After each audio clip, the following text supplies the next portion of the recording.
about it. I just think that UMD came out a little flat in the first period. Cornell was able to jump on them, get those 2 quick goals, and then wasn't able to come back and really establish himself throughout the game. Bulldogs with a chance, but McMenamin centering feed misses the mark, and Cornell back the other way. Bulldogs losing for the first time this season. On Friday night here in Ithaca, Connor McMenamin, newly named assistant captain, transfer from Penn State University, coming into the program for his first season here. Grew up about 3 hours away down in central Pennsylvania, close to where he called his college hockey home. State College. DeSantis, then over, nearly driven into the boards there as Cornell is trying to find something. The offensive end, but the Bulldogs, a quick outlet. And this one flipped in deep by Ben Steeves. Steeves had this one 4 minutes in, as Darian Goetz unable to break the Cornell blue line with that dump in. Goetz to the near side. This time some elevation on that. 2 hops into the corner. Hoyt Stanley bumped around there by Perkins. Quick shot in the circle, and that one whiffed on, and Cornell coming back with a little bit of speed. DeSantis through center, slowed down by Goetz. Pionk on the puck, and he'll swing it around.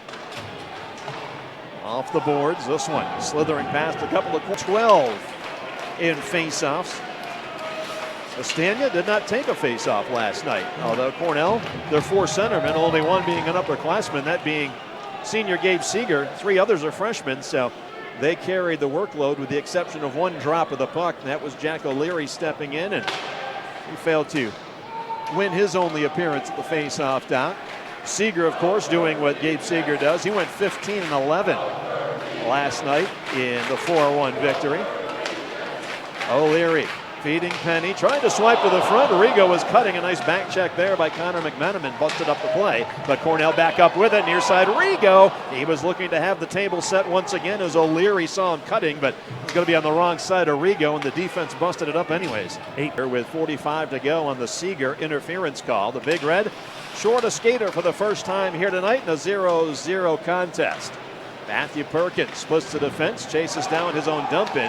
McMenamin back to the point, near side. Luke Bast with it, just mentioned it. 2 power play goals on the season as he rotates back out on top. Pionk, Perkins, shooting, stick save made by Shane. McMenamin on the doorstep, couldn't find a rebound bid, and Cornell gonna race it out through center. Penny, 2 on 3, shooting, neatly kicked out by Thiessen. And the Big Red a dozen seconds away from getting back to full strength. Apparently Shane not making that save. That hit a stick in front, as the Bulldogs still do not have a shot in this game. Good opportunities by the Big Red there. Just missed it by just a hair on that little chip to Walsh in front. He just missed it trying to tip it in on Thiessen. Teams combining for just 3 shots in this first period. Each team with a power play, and the Big Red 3 of those 4 combined shots with under 3 minutes to go here in a 0-0 first period. On the near side, Stanley back in pursuit. Steeves trying to fight his way past Devlin as the Cornell defense off the glass, up and not out. Now Suda. Devlin takes a whack as he carries in. Kovic in the circle tried to lead Wallace into the slot. That play busted up by Biondi. He then lost it, bodied it down twice, looked like he was going to create an opportunity, and then the Big Red able to stuff it out at their own blue line. Positioning from whatever level of hockey you're coming in, you know, junior hockey, prep school, first-year player, D1 level. I'm going to think face-offs and trying to come up with what you want to do, how you want to do it. Takes a little time, but scoring, not so much. Ryan Walsh nearly had his 2nd goal and 3rd point in 2 games, but that one just off net. Big hit as Dalton Bancroft leaves a skater in his wake, and that was Matthew Perkins. Slow to get up, not injured, but he felt that hit along the boards on the far side of the ice. Long shot. Shane cutting off that bid by Luke Lohite. And Perkins trying to rake it loose off the half boards. Suda eyed behind the net by Perkins as Cornell looking to work out here. A minute into our 2nd period of play. Big Red looking for the 2-game sweep to open their season, unlike last year when UMD on home ice at Amsoil Arena knocked off the Big Red 4-2 and 3-2. Behind the net, centering pass, hit the base of the cage. Now another quick drive, puck loose, and that behind the net picked up by McMenamin. Penny on the Bulldog forward. Pushes him to the corner. Biondi near side. Steers that one down low. Now O'Leary stepping in. He'll find a friendly stick, and Penny. Good for you. He Made took it look easy. Riley Bodnarchuk for a walk in the park with that one, and then put it right on the edge of the crease, and Kyle Penny was there to finish it off. Wow. In games like this, as we've been talking, let's stick to that theme of a playoff field. I'm always interested to see what happens next. Does Cornell take this and jump them again, like Cornell is a penchant for doing it, line a rink, where they're able to get goals in bunches? Does UMD come right back and they start to change things and start to get a little bit more aggressive? That's going to be part of this chess match that we've been talking about. Another puck to the side of the cage. Thiessen sealing off the pipe to his right. Hitting the deck was Suda as he was making the awkward pinch over at the left point. Now Castagna reeling it in. So Penny is second in game number 7 for the UMD Bulldogs. Pion slings it around. Biondi in pursuit. Suda was trying to pinch along the boards. Puck into the skates of Perkins, but UMD now back with it. And Pion feeding it near side for Darian Goetz. Suda, the first one in on the visitors' dump along the inboards. And Castagna scooping it to the near side. O'Leary beneath our broadcast perch. Kyle Penny in deep. Penny broke the seal in the scoring here in period number 2. His second goal of the year, second of the weekend at 4:18 to make it 1-0. Kemp followed up as his shot was deflected home by Seeger. That Kemp bid there. Blocked away, now rolling to the deep slot. O'Leary peeks over his shoulder as he tries to make the play to Castagna.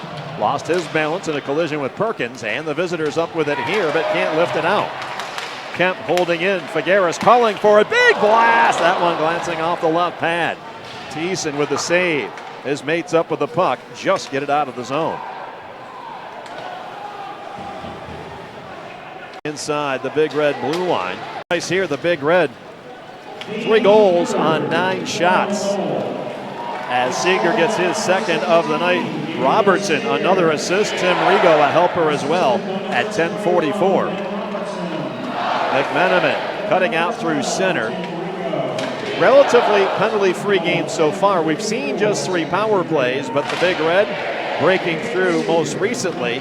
But we'll wonder if that Scott Sandelin conversation with Joe Carazone, one of our 2 referees, has an effect here as we cross the midway point of this contest. Tally by Seeger. Pretty little back door. I mean, they actually had a penalty killer there, but you got to put a body on a 6'4" frame that's looking to score on the back door. Yeah, no question about it. The backside winger has got to watch that play there, and he's got to make sure that doesn't get through. If it does get through, you got to lift a stick or pull a glove with your own stick just to try to throw him off balance. It was just too easy for Seeger to redirect that in. 7 minutes to go here in period. AHL days of the Binghamton Senators. 0-0 Binghamton Syracuse. Ray Emery in 1 goal, and Freddie Brathwaite. NHL days gone by, now a goaltending coach, I believe still in pro hockey, but up and down games, small ice surface at that time in Syracuse. A lot of fun to call, great opportunities, no scores, 65 minutes. It was pretty awesome. Any fights? Oh, I'm sure there were. It's minor league hockey. It's Binghamton, Syracuse. There you have it. Stuff tries. There was the excitement right there. McMenamin denied. Pionk holding it in. 15 to go in the call against Hoyt Stanley. Right circle shot blocked away by Kemp. Rebound loose. Never made it in on goal as Suda turned that into the corner. And the Cornell PK dropping down low, trying to minimize those opportunities. You can see it again there. They are trying to get those rebounds out of there. Something that they missed on yesterday on that 1 power play goal by the UMD. Stanley out of the box, the Big Red back to 5 skaters, shot deflecting wide. Cornell 9 shot blocks in our first period, and they had a good number on this Bulldog power play. Below the hash marks in that grade A shot zone. You take Cornell, all 3 goals were scored below the dots, in tight, deflections or jam plays that beat Thiessen. So it tells you the difference in quality as well too. O'Leary intercepting on the outlet, spun it in front. Castagna couldn't handle cleanly. Now picks it up, skates away from a crowd. Eventually that shot deflects up over the cage with O'Leary screening netminder Thiessen. Now behind Dubinsky, watching as that puck proceeds into the corner. McMenamin neatly off the kick plate, and out they come. Perkins with a handoff. Biondi snapping it in. Talked about that power play stat of UMD coming into the weekend during our second intermission visit. 44% success rate shot here. Kraft firing, and Thiessen big. A wealth of depth as far as first-year players coming in. 8 of the 10 first-year skaters dressing here tonight, though Moscow, like Jack O'Brien did last night. O'Brien not a freshman, but Moscow is. Got one early shift, and we haven't seen him since. All the way down, touch through center as Perkins was knocked down by Hoyt Stanley. So icing nullified. The Bulldogs up with it, but can't flatten that one out. Now Biondi off to his left. Pressure high in the zone from Stanley. Perkins and Kemp now digging in, corner board, stick lifted, and Castagna strong on his skates, strong on the puck, and he'll just sprint out through center ice. Little hip check there from Darian Goetz. Castagna, half of that very strong defensive core, graduated this past spring from the Big Red, but the freshmen have stepped back in, and when you're not talking about the defensemen making mistakes in their own zone, the coaches have a more critical eye, but you talk about Figueres, you talk about Stanley, they've been really, Ben Robertson, been very solid here in their debut weekend here with Cornell. There's no question about it. They've simplified their game. They're not trying to do too much. They're just trying to stop the play and try to move the play quickly up the ice. Nothing flashy out here. And they're getting 5 skater change. Long outlet by the Bulldogs, and that's slowed down by Gabe Seeger. Suda chased behind his own net by Perkins. Now McMenamin on the forecheck. Floated center circle. Seeger taps it ahead. DeSantis pursued by Gallatin. Couldn't center. Loose in the circle. DeSantis skates pulled out from underneath them. Puck is loose. Little change. Looking for the season opening home sweep here over the number 11 Bulldogs. Cornell doing a good job in forcing UMD to keep it to the outside. And any pass getting through, it's a difficult pass to get through the formation. Good job by the Big Red. Pionk with it, reloading. 6-on-4 power play here, 5-on-4, but the goalie pulled the extra man out there. Pionk along the blue line, now right circle, Bast. Body's going down in front. McMenamin plays it to the outside. McMenamin centers, shot saved by Ian Shane.